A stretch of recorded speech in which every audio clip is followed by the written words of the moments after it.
Good morning, I'm Julia Clayton.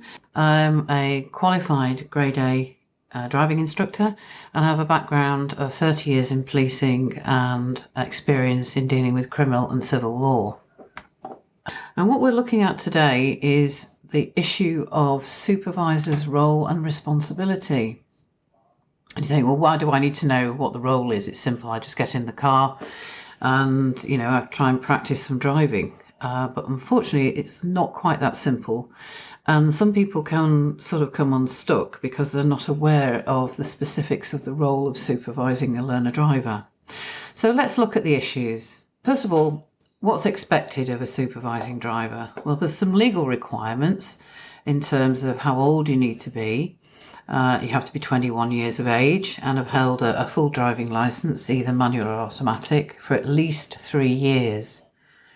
And you have to ensure the car is in a safe condition, legal, and you have to meet the minimum eyesight standard for driving. You also have to ensure the car displays L plates. You're responsible as a supervisor to ensure that you have a correct licence, but also that the learner driver has a valid licence for the class of vehicle. So these are quite key points, but does it go a little bit further than that?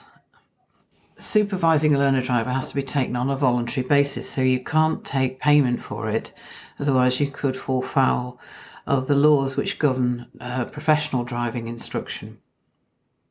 In addition, your supervisor must be in control of the vehicle in the context that there must be not passive passengers, but actually supervising the driving in an active way, because it can be prosecuted in the event of an accident where they've failed to take action.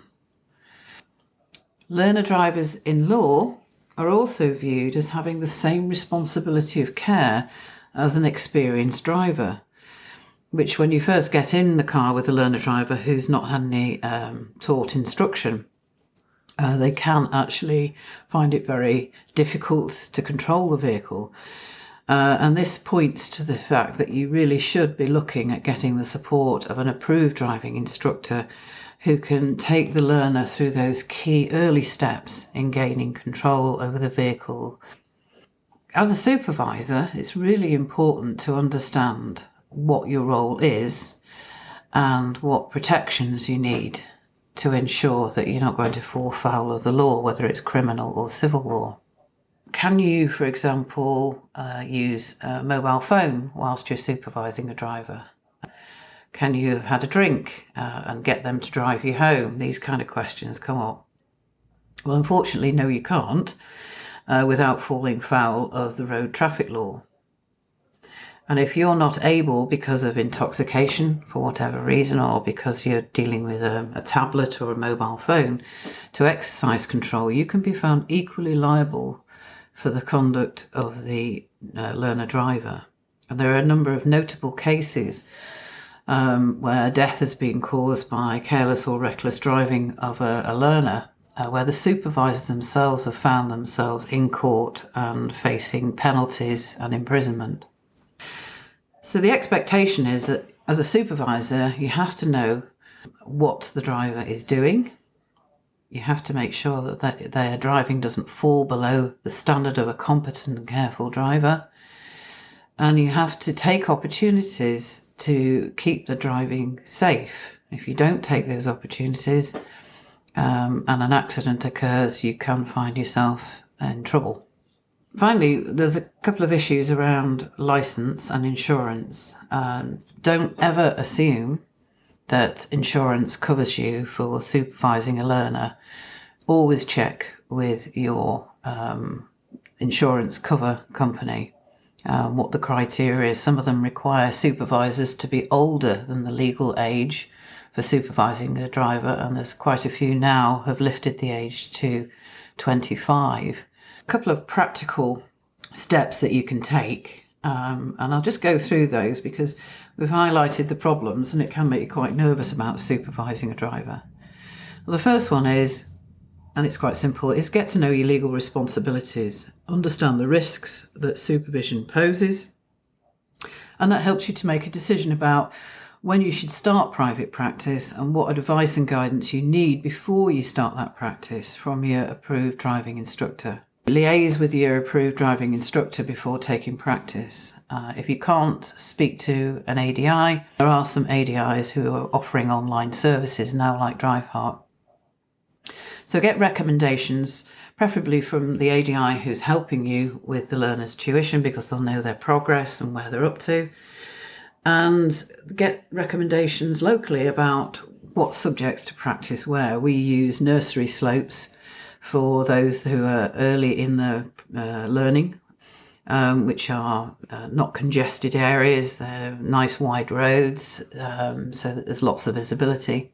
And we only progress on to more congested areas when the skills of the learner have increased. And principally, as a supervisor, try to avoid teaching new skills, but focus on practicing what has already been taught by a professional approved driving instructor. If you have taken your test some years ago and haven't had any sort of refresher training, try to ensure that you have knowledge of the current driving law and the highway code, and look at what's covered in the driving test. It's published online by .gov, and it's called the National Standards for Driver and Rider Training. So just get familiar with the subjects and talk it over with your ADI about where the learner is up to, and get specific recommendations from you on what should be practiced and where. Key discussion is, when should I start private practice with them? So the key point here is making sure that the learner has actually got control of the car. And critically, the very simple things about making sure your vehicle is fit for practice, it's taxed, and that it's equipped for private practice, relevant L plates being displayed. We also advise putting small mirrors in so that you can look and see what the learner is looking at. Check if your own insurance also covers you in the event of an accident while supervising, and will cover any legal costs that might be incurred. That's a short discussion with your insurance company. And know the risks and potential liability you could face in the event of an accident, so that you're not just sitting passive, but you're actually taking action which will keep the practice safe. And you might want to talk to your ADI, your approved driving instructor, about what kind of interventions might be appropriate. We would always recommend working in conjunction with your approved driving instructor. If you need advice and guidance, most ADIs are happy to have that chat with you, and many will allow you to sit in the back of the car so you can get to hear the language of coaching and teaching a learner, and also the kind of timing that you need to keep the practice safe. And I'll just summarise. Supervision is an active, not a passive role. Knowledge is power. And the next couple of sessions we talk about preparing your private practice properly and using the national syllabus to guide you on the kind of subjects that you could usefully practice. I hope this has been of use, and if you've got any questions, just message us or call us. And don't forget that Drive Hart sponsors free and not-for-profit resources for parents who are teaching a learner to drive. And links to our free resources for parents can be found on the notes behind this podcast. Finally, thanks again for listening, and we hope it's been of use.